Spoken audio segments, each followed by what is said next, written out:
in a position that was closer than anybody else, just from by happenstance, that allowed me to look for some period of time at the president's head wound, probably 18 to 20 inches away from it. It came from a fence between the book depository and the railroad track. Dr. Perry, who was enlarging the wound in the neck to do the tracheostomy, told me that the small wound in the neck looked like an entrance wound. Right over about 20 or 30 feet from the other end of that little picket fence. And it sounded like it came from the left and in front of us, towards the wooden fence. And there was a puff of smoke that came underneath the trees. We all four seen about the same thing as the shot. The smoke came from behind the hedge. The head wound that I saw was a very large wound in the right posterior part of the head. Well, where did you think the shots had come from? What did you think? But I think, even then, that I would have thought that this was certainly an exit wound in the back of the head, and that therefore the shot must have come from the front.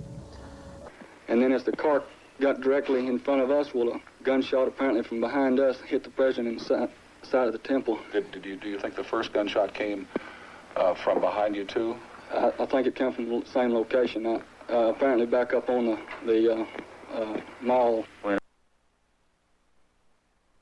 One of these shots. This blob right here that doesn't appear to be like much, just well, anyhow, I was taking a lot closer look here. Let's see if you are, and let's take a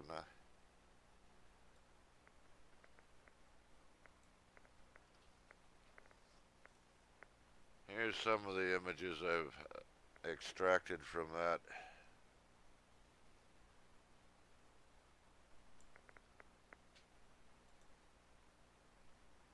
How about a colorized version? See what I saw.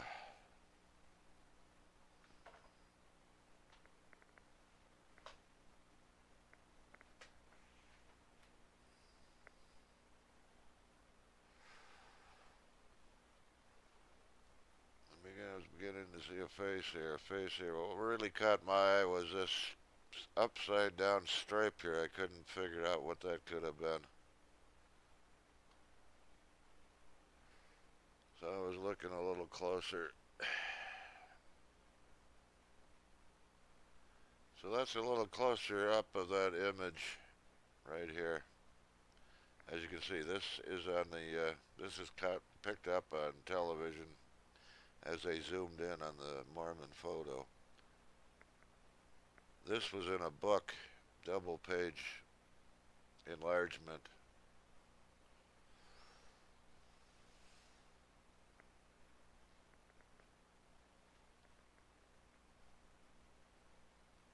So you get the gist of it. I was looking there, and let's take a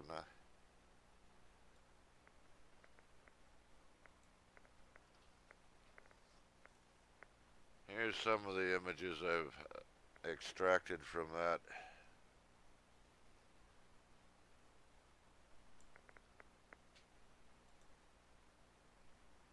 How about a colorized version?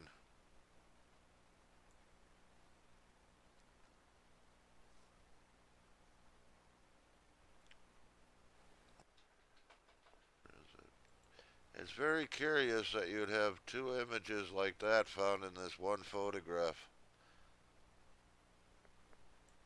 And not only that,